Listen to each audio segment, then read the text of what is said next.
Hello, hello, hello, and welcome to the Restore Her podcast, where we're talking about healing, enlightenment, and renewal. My name is Cheryl Lacey Donovan, and I am your host for the Restore Her podcast, and we are thrilled that you have decided to join us here as we talk about the 7 different areas that we all need restoration in our lives from time to time. Restore her identity, restore her spirit, restore her emotions, restore her health, restore her passion, restore her relationships, restore her health, and restore her wealth.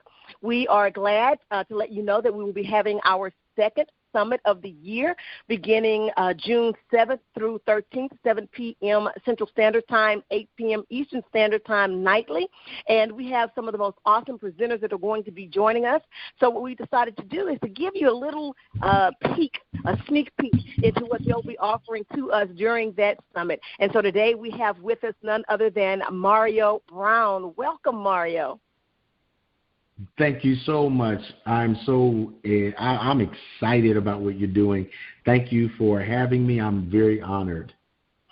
Thank you so much. So before we get into our message, before we start talking, tell everybody a little bit about who you are and what you do. Okay, my name is Mario Brown. I'm from Atlanta. I live in Auburn, Alabama, and I'm a personal mindset transformation coach. I also am a pastor. And so I've dedicated my life to helping people understand that the betterment of life is always contained in your mind. It is how you perceive a particular situation and how you can turn your mindset into collateral. It can be the best thing that you ever had if you can wrap your mind around it. So I spend a lot of time. I have a lot of clients that are military. I have a few doctors, some attorneys and CPAs and nurses that are all moving in various dimensions. And so I spend a lot of time with them, helping them to discover their purpose. I'm very, very, very big on purpose and inner fulfillment.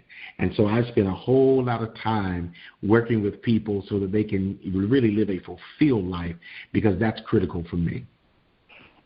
And listen, I definitely understand exactly what you're saying, in particular when it comes to relationships, because I think a lot of us go into our relationship with the wrong mindset, with the wrong expectations. For instance, thinking that somebody else should be responsible for completing us as opposed to complimenting us. And I hear that so often, and every time I hear it, I cringe, because I think, listen, if you didn't go into that relationship complete in the first place, then that other person is not the one that's going to be able to complete you.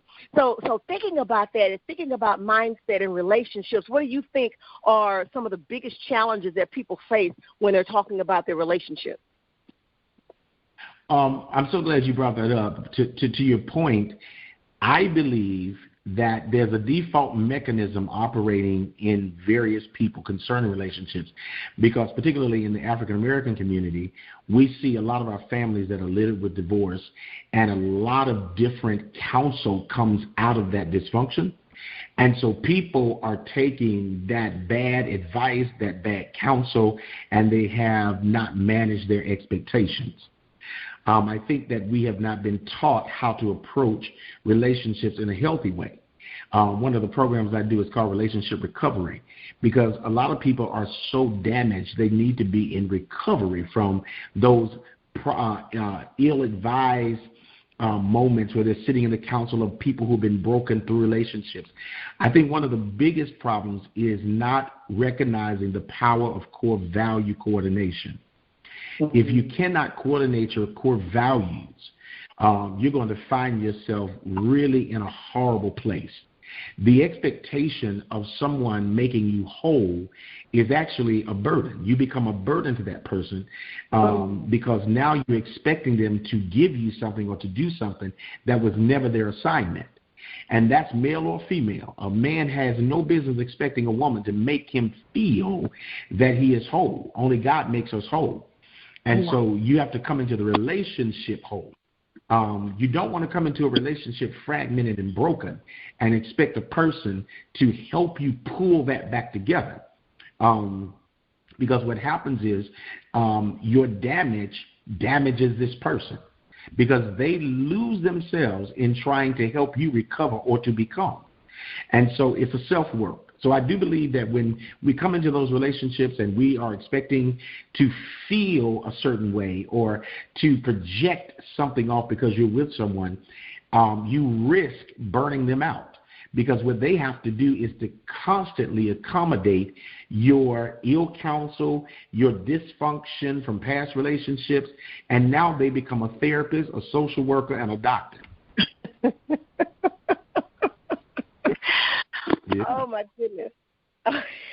That, you know what, that is so true, and I think that many relationships are, for lack of a better word, just jacked up because of that. They really believe that somebody else is going to be able to move them into a place of completion, or that somebody else is responsible for them being happy or having joy. And I tell people often, no, you cannot lay that. Like you said, it's a burden. You can't lay that at somebody else's feet, particularly if that person, in many instances, is just as broken as you are. Yes. Absolutely, and that you make a great point, Cheryl. Right there, you think about it. I give this example all the time. I love Waterford Crystal, right? And I remember one day I was having a dinner at my house, and I mistakenly knocked over a Waterford Crystal pitcher, rather, and it was broken all over the floor. And one of the things that I paid attention to was that even in its broken state, it was beautiful, but it was of no use. It was no longer usable. Even as beautiful as the pieces of broken glass were, that crystal was still glittering. It was just beautiful, but it served no purpose. It was done, period. It was over. What we have is that some people are looking at beautifully broken people, and their beauty still says, oh, well, let's just try to glue it together. We can put some super glue on it, and it's going to be all right. We can still put it together. But truthfully, crystal is of no use broken. It's not in its original intended purpose anyway. So then we end up having to reshape people and try to use them in a manner in which they have not been designed. And this becomes even a more broken person, because now, and believe it or not, Cheryl, this is where psychosis sets into a lot of people. Mental illness is easily entered at that particular point in time, because you're now forcing yourself to be rewired and to become what this person needs, all the while losing yourself. Wow, and that is, man, that happens so often. I don't think people even recognize until, in many instances, it's too late, that they really have lost themselves, that they really are not who they were originally created or designed to be, because they spent so much time trying to live up to the expectations and in many instances, unrealistic expectations of someone else. And then when the relationship goes south, or when the relationship becomes broken, or they're no longer with that individual, then all of a sudden the light bulb comes on, and they understand that, oh my goodness, who am I? And now they're in a process of trying to go back and redefine and reinvent and figure out who they actually are, or who they were actually meant to be. Absolutely, absolutely. And you know, when you start thinking about relationships, we enter them with an idea. Those ideas have been formed by various images that we see of people that we admire, and we don't really know the background story. And so oftentimes I tell people, stop building your life, even stop building your desires around a Photoshop image and an edited story. See, because you're looking at people, they seem happy, or her and her man went to da-da-da-da-da, and you're now trying to say, well, that's really life. But you don't even understand the misery that person has. Sometimes you're looking at public successes and private failures, and you're trying to build your life around that, and now you are now in this place where you're actually miserable, because it's not based upon pure love. It's not pure at all. That's what I'm saying. It's not pure. Your motive isn't pure. Your motive isn't love, it's image. It is to medicate your loneliness. And I spent a lot of time trying to help people get off of the addiction to image. the addiction to these feelings. I want that euphoria of knowing I'm going out on a date and he desires me. And you start making deals with devils. I mean, men do the same thing. I need this image. I need this trophy with me. I need to be able to show that I'm really manly, I'm masculine, and all these various things that brothers go through when it comes to relationships. And often they are absolutely broken. Why? Because they've been educated by broken men. And so they further the brokenness of women that they get connected with. And when you get two broken people together, you are looking at a total disaster. A total disaster.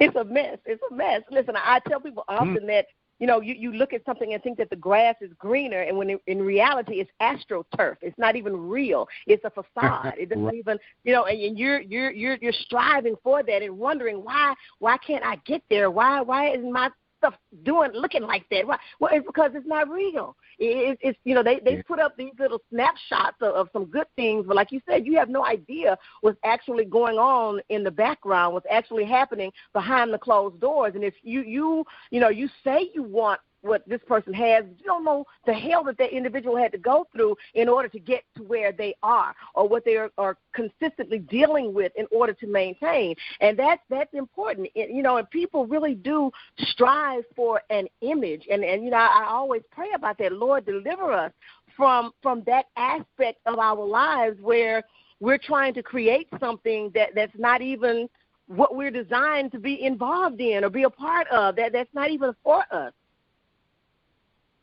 Absolutely. We are a nation who's addicted to imagery anyway. One of the things that I talk about often is casting down vain imagination. If you turn the word imagination around, you have a nation of images. We're looking at people and we're looking at the image, and all we want to do is to project an image. We want to carry the right purse. We want to carry or drive the right car, live in the right neighborhood, work for the right company, because we're trying to project an image. One of the things that I suggest people do when they're talking about being in a relationship or desiring a relationship is to review your core values. What are your core values in this season of your life? Not your mama's, not your daddy's. You can draw from that, but you've got to really figure out what your core values are when it comes to a relationship. And it has to be absent of anyone's influence but the thing that you need. But I've asked persons all the time, so what do you want? And Cheryl, the funny part about it is they come up with the most shallow things, like, that's what you want? Or you don't really know what you want for real. You cannot really say what you want. And then I ask, why do you want that? Why is it that you want that? And 9 times out of 10, it's going to become an issue of the images I saw that were appealing to me. See, it's one thing to go and buy a Mercedes. It's quite another to be able to maintain a Mercedes. What you say? That's where the rubber meets the road. You know what I mean? That's where the rubber meets the road. Let me tell you something. Listen, when the people came and stole the 2 mirrors off of ours, and we had to pay $13 a piece, I was so grateful for $1,300 a piece. I was so grateful for insurance. So yes, sir, that is very true. Yeah, absolutely. You got to get them brakes on there, and that's $1,000. You see, your uncle can't put them brakes on, at his backyard. He can't do that. So people want that Mercedes and that Rolls-Royce relationship, but the maintenance of that is astronomical. The cost of that is very, very high. And so I tell people, when you want a relationship, you need to be able to figure out, who am I in this season of my life? That means that you've got to really dig in and find out, who am I? That means being circumcised from the images of the people that I'm around. How much of their stuff am I carrying? How many ideas of my broken auntie am I carrying? For instance, I had a client one time to tell me that her grandmother told her, don't ever let anybody do anything for you, because they always going to want something and they're going to always throw it in your face. And they said, but I'm a person, I'm not like that. I love to give. It comes from my heart. And I said, I hate to tell you this, but your grandmother was wrong. She was just as wrong as 2 left shoes. I said, because there are people who desire from a pure place to bless you, to give to you, and to sow into you. And that would exalt you above everybody else if that was an absolute truth. You see, listen to the error in that. That means that you are going to be giving, but you won't receive. That's off balance. Right. The universe doesn't even operate like that. You see, so it's various teachings that we're walking around carrying as empirical truths, and they are. They're dysfunctional myths, and they're complicating relationships like you would not believe. Mm-hmm.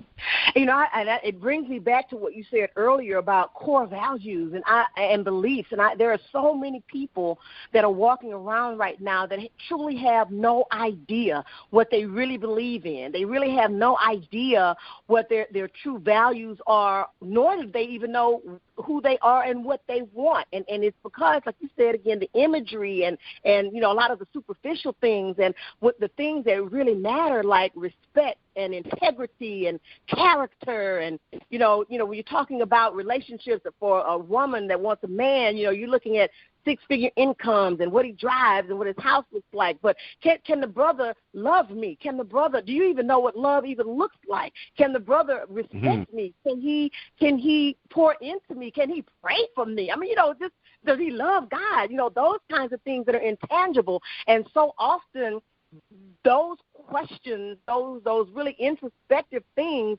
never even get brought up or never even thought about. And as a result of that, you have a lot of people, I would even venture to say, that are living in, again, images of, oh, we have the nice house, we have the nice cars, we have the, you know, the little Shih Tzu doggy and the kid. We have all of that, but we're miserable. We're miserable because the intangible things for us are just not there. Neither of us even really knows or understands what love is or looks like. Absolutely, and sex clouds that. Yes.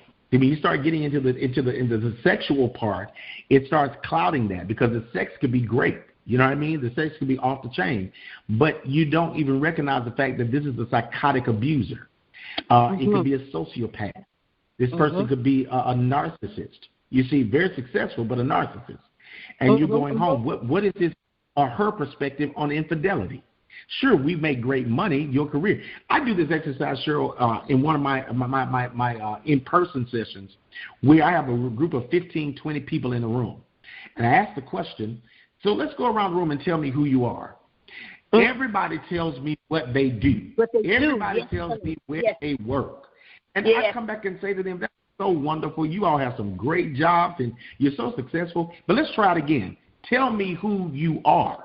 Yeah. Because we've been so defined by material things, academic achievements, where we live, what we drive, that imagery. That's why it has to be cast down and really figure out first who you are. Once you're trying to connect with someone, you've got to realize that if you are, let's say you're in your 30s, you have a whole 30 years to deal with in a person's life.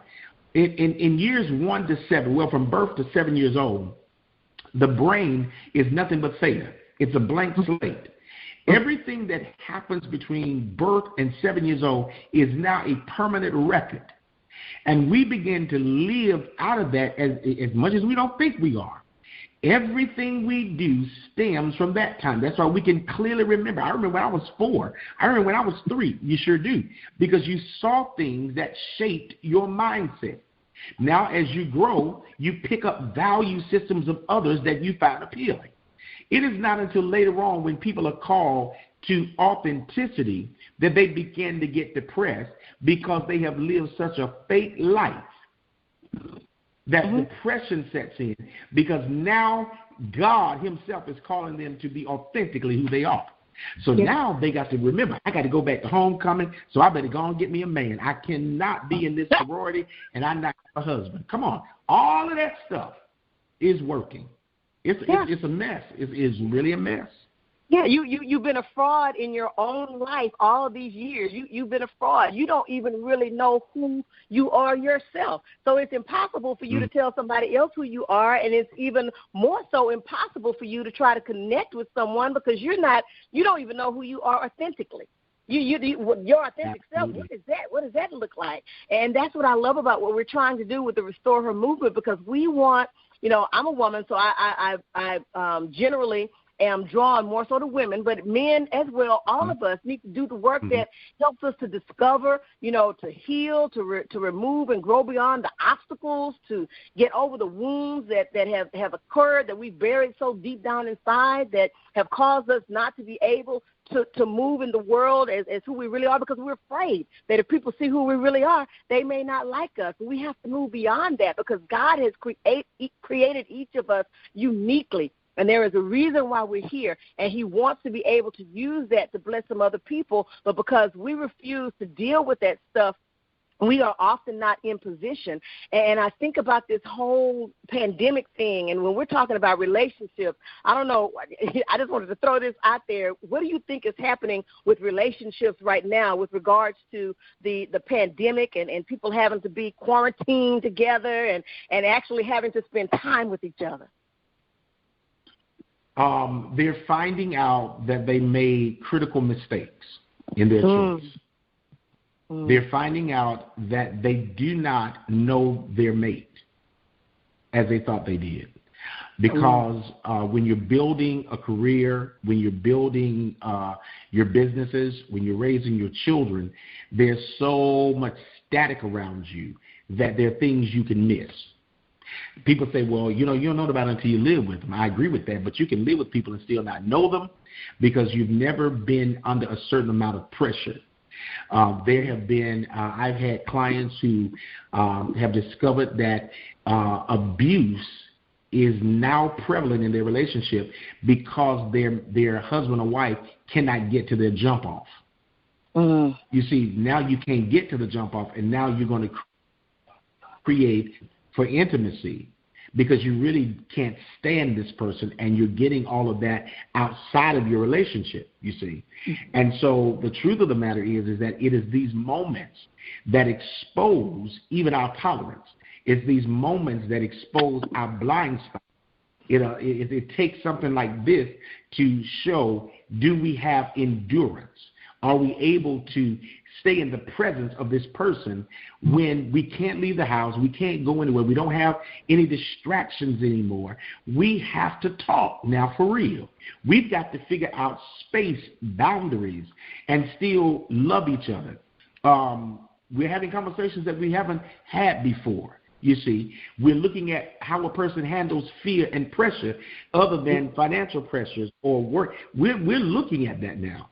So I think that this is a moment where the rubber meets the road in determining who is this. Like, man, I didn't even know you even thought that way, or I didn't know you were like, you ain't really that clean. You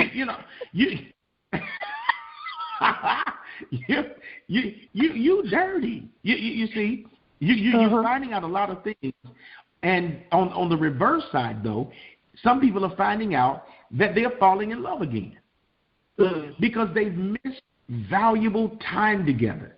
They didn't recognize that the busyness of their life is really the thing that's keeping them from refreshing that relationship, renewing those vows without a ceremony.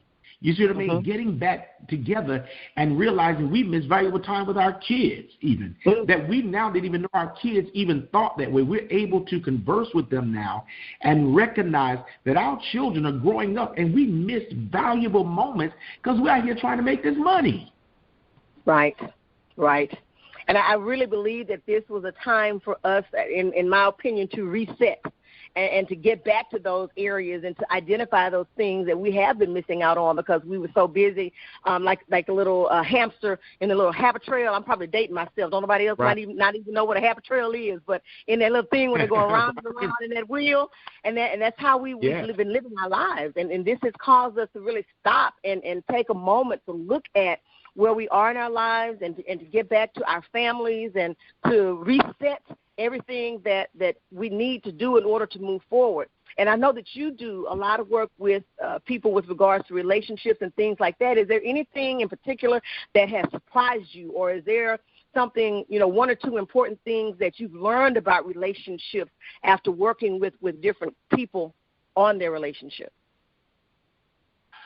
One of the things that I certainly want to talk about this during the summit is that I found that a lot of relationships are not based on love. They think that it's love. And I'm not saying that people don't love each other, but you mentioned it earlier. If you don't and you cannot define what true love is, then you may be taking a shot in the dark. What I found is that most relationships are transactional. And they remain in that state, which is why they cannot get to love. I have seen decisions made that are just transactional. I've seen it. I think that people make transactions and then try to figure out how to love the person if the transaction works. Because to sit down and to really figure out what love is, one must figure out first and foremost, do I love myself? Right. And a lot of people aren't able to really get their mind wrapped around this whole thing of what it means to sacrifice. That's the other thing. I've seen people get in relationships that are physically together but mentally still single, because nobody talks to them about the amount of sacrifice needed to be with another person. Conflict resolution is a skill set that is not really thought about. I've seen people develop doctrines of movement, is what I call them, and responses based upon their hurt, based upon their rejection issues. It's a culmination of all of the issues that have now formed them to behave this particular way, and they feel that it's justified because they're desperately needing to protect themselves. So it's this thing where, oh, well, I'm like this, and this is the way I am, and men are too weak to be with me, and da-da-da-da-da. Men will say, well, you know, she's too strong, I can't be a man.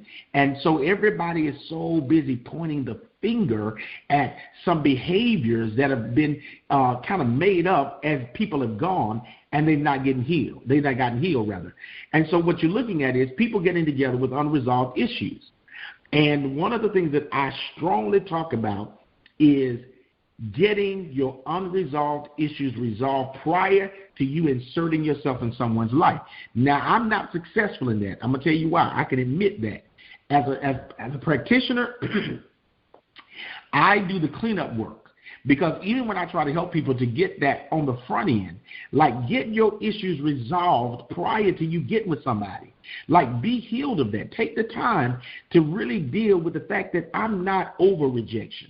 I suffer from the spirit of rejection. I am a suspicious person. I've been in relationships like this and I don't trust.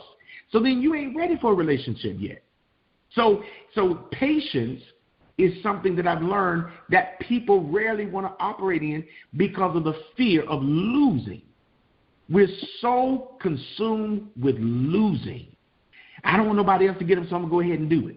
We'll work it out as we go. Wrong answer. You're going to leave that situation in worse condition than before you went in. That's what I've learned, Cheryl. Listen, we're going to stop right there. Brother Mario, we stop it right there. Because I just know that the rest of what you have to say for us at the summit is going to help somebody, because that is so important. And I really, really believe in my heart of hearts that in relationships, that is a huge key.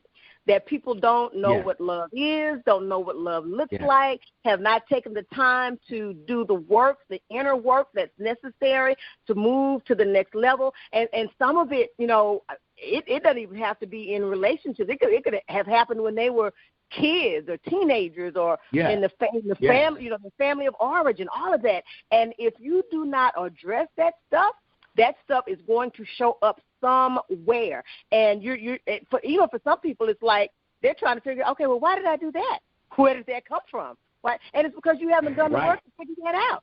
So I'm looking so forward to hearing everything that you have to say. We're having our second Restore Her Summit, Restore Her Movement Summit, June 7th through 13th, 7 p.m.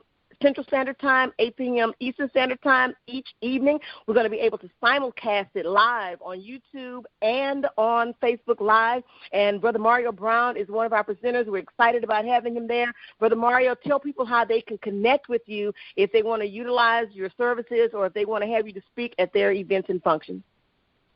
Absolutely. You can reach me at lifematters.mario@gmail.com is my email address, or you can go to my website, www.mariocbrown.org, and make an appointment, schedule a consultation. It's free. and making appointments. I have several different programs available for entrepreneurs, for relationship recovery, for personal mindset transformation, where we walk through. And I have a new program called Ground Zero, and we'll talk a little bit more about that. It's helping entrepreneurs figure out how to launch what they're doing. But again, that email address is lifematters.mario@gmail.com, and the website is www.mariocbrown.org. Okay, Brother Mario, thank you so much for joining us. It has truly been a pleasure, and we look forward to hearing from you again. Absolutely. Thank you. Have a great one. Bye-bye. Everybody, we've been talking to Pastor Mario Brown, and he is going to be part of our Restore Her Summit that's happening June 7th through 13th. He's going to be talking about Restore Her Relationships. So we hope that you will be joining us. And we just want to remind you, as always, that God can do exceedingly and abundantly more than you could ever ask or think, according to the power that worketh on the inside of you. Visit our website, RestoreHerMovement.org, or visit my website, CherylSpeaks.org. We love you and look forward to talking to you later. Have a great day.